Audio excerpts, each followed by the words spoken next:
Welcome back. आज के programme में हम इनपुट लेंगे एक स्ट्रिंग या फिर सेंटेंस। उसमें कितने लोअर केस मतलब स्मॉल लेटर्स है और कितने अपर केस लेटर मतलब small letter and upper case letter, ये कितने हैं। अदर देन सिम्बॉल्स भी हो सकते हैं या फिर स्पेस जो एक कैरेक्टर है। तो इन सबको अलग रखते हुए सिर्फ लोअर केस और अपर केस कितने हैं, इसका काउंट बहुत ही आसान तरीके से करेंगे। तो पहले ही हमको इनपुट ले लेना है और बाय डिफ़ॉल्ट पाइथन में इनपुट फंक्शन से जो इनपुट होता है वो एक स्ट्रिंग होता है। तो in_str इसमें है हमारा इनपुटेड स्ट्रिंग। पहले एक बार हम इसे प्रिंट करवा लेंगे तो रेफरेंस के लिए आसानी होगा कि एक स्ट्रिंग में कितने characters upper case and lower case है, वो हम आसानी से रेफरेंस कर पाएंगे। अब पहले as counter variable U case L case ये हमने 0 से इनिशियलाइज किया। हम स्टार्टिंग में ही मान के चलेंगे कि नहीं है कोई भी अपर केस या लोअर केस लेटर। अब हम यहाँ पर वाइल लूप यूज़ कर रहे हैं। आप इसको फॉर लूप से भी कैसे हो सकता है, आप एक बार इसको ट्राई करके देख सकते हैं, मगर मैं यहाँ पे वाइल लूप यूज़ कर रही हूँ। तो वाइल लूप इस बात पर काम करता है कि कंडीशन ट्रू होना चाहिए। अब i इक्वल टू 0 है और लेंथ ऑफ स्ट्रिंग से i का वैल्यू जब तक कम रहेगा तब तक ये लूप कंटिन्यू करेगा। सिंपल।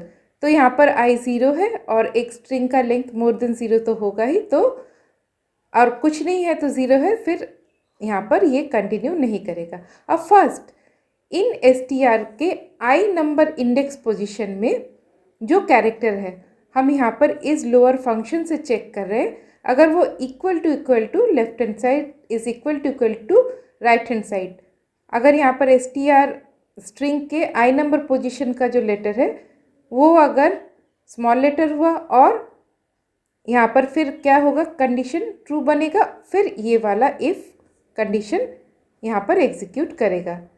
नेक्स्ट हम फिर से चेक कर सकते हैं, अगर वो एग्जीक्यूट नहीं किया तो नेक्स्ट यहाँ पर एग्जीक्यूट हो सकता है कि अगर स्ट्रिंग के i नंबर पोजीशन एकदम स्टार्टिंग में क्या है वो 0 नंबर पोजीशन, यहाँ पर हम इस फंक्शन का यूज़ कर रहे हैं। इस तरफ अगर इवेल्युएट होता है ट्रू लेफ्ट हैंड साइड में और इक्वल टू राइट साइड में हम ट्रू लिख रहे हैं, मतलब ट्रू है कंडीशन, फिर यहाँ पर वो upper case u underscore case equal to u underscore case +1 करके वो काउंटर को आगे चलाता जाएगा।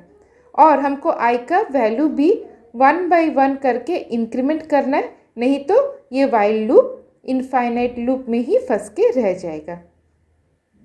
अब यहाँ पर मैं ये जो वाइल लूप है इसको हम एक बार ड्राई रन ज़रूर करके देखेंगे with an example string plus ये जो प्रोग्राम है यहाँ पे मैंने सिर्फ इफ़ यूज़ किया है। यहाँ पर इफ़ एल्स एलिफ इसको भी हम यूज़ कर सकते हैं। तो एक प्रोग्राम को हम कई तरीके से लिख सकते हैं, मगर मैंने इसको इस तरह से लिखा ताकि ये सिंपल रहे। और सेकेंडली यहाँ पर मेनली हम यूज़ कर रहे हैं is lower function is upper function. तो फंक्शन का यूज़ हम यहाँ पर अच्छी तरह से ये दोनों फंक्शन का यूज़ अच्छी तरह से समझ रहे हैं।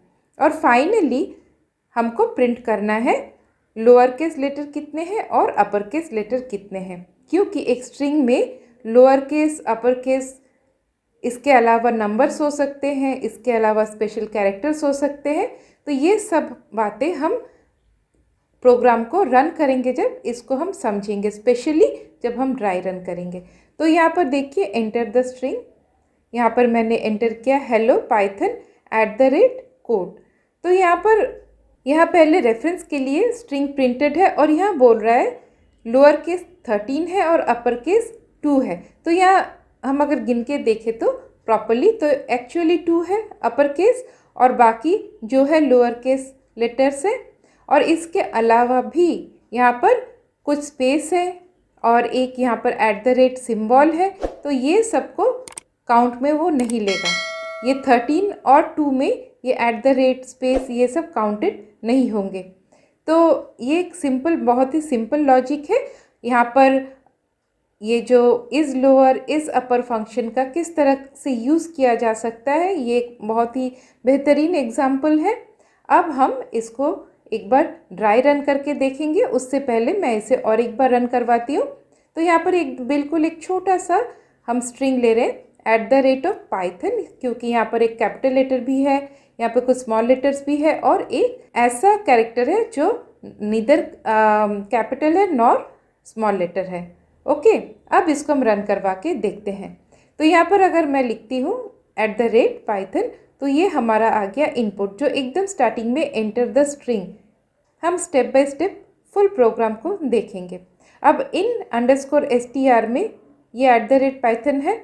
अब लेंथ ऑफ दिस कितना होगा, अगर आप गिन के देखेंगे तो ये लेन ऑफ इन str ये इवैल्यूएट करेगा 7 में। अब i में 0 है, i is actually less than 7, तो वाइल लूप ट्रू हो गया। अब यहाँ पर i ये एक पोजीशन बता रहा है, तो इन str ऑफ i मतलब 0 नंबर पोजीशन में कौन है, @ है। अगर मैं यहाँ पे पोजीशंस के नंबरिंग करती हूँ तो देखिए 0 नंबर पोजीशन में @ 1 नंबर पोजीशन में p, 2 नंबर में y, तो इस तरह से ये बनता है। फाइन, तो अब फर्स्ट हमको 0 नंबर पोजीशन में @ मिला, ये इज़ लोअर है तो ये वाला कंडीशन फॉल्स हो गया। नेक्स्ट इफ़ में आया इज़ अपर है तो ये कंडीशन भी फॉल्स हो गया। मतलब ये दोनों इफ़ में भी कोई भी काउंटिंग यहाँ पर ज़रूरत नहीं पड़ी, मगर हमको i = i+1 यहाँ पर हमको इंक्रीमेंट करना है। क्यों? क्योंकि अगर इंक्रीमेंट नहीं करेंगे तो ये वाइल लूप इनफाइनाइट लूप में चला जाएगा। सिंपल। अब 0 के जगह कौन आ गया, 1। अब इन str 1 नंबर पोजीशन में कौन है, कैपिटल लेटर p, तो ये सेकंड जो इफ़ कंडीशन है, यहाँ पे भी 0 पहले था, अभी 1 हो गया, तो इस अपर उसको यहाँ पर क्या मिल रहा है, ट्रू। अब ये क्या करेगा, 0 + 1, यू केस पहले 0 था, अब 0 + 1 अभी बता रहा है कि 1 है, 1 अपर केस लेटर है, और हर बार वो i = i+1 इंक्रीमेंट करता चले, क्योंकि उसको राइट टू मतलब लेफ़्ट टू राइट की तरफ जाना है 1 बाय 1 पिक करते हुए। तो इस तरह से लूप तब तक घूमेगा जब तक ये जो पूरा स्ट्रिंग है ये कंप्लीट नहीं हो जाता। तो यहाँ देखिए सब सही इसने काउंटिंग किया, 1 है जो कैपिटल लेटर है, 5 स्मॉल लेटर है, और @ को उसने नेगलेक्ट कर दिया। तो आई होप ये बहुत सिंपल सा और एक काफ़ी अच्छा एग्जाम्पल है for understanding is lower is अपर, इस तरह के फंक्शंस जो इनबिल्ट फंक्शन है पाइथन के। फाइन, तो फिर से मिलते हैं नेक्स्ट ट्यूटोरियल में, तब तक के लिए बाय बाय।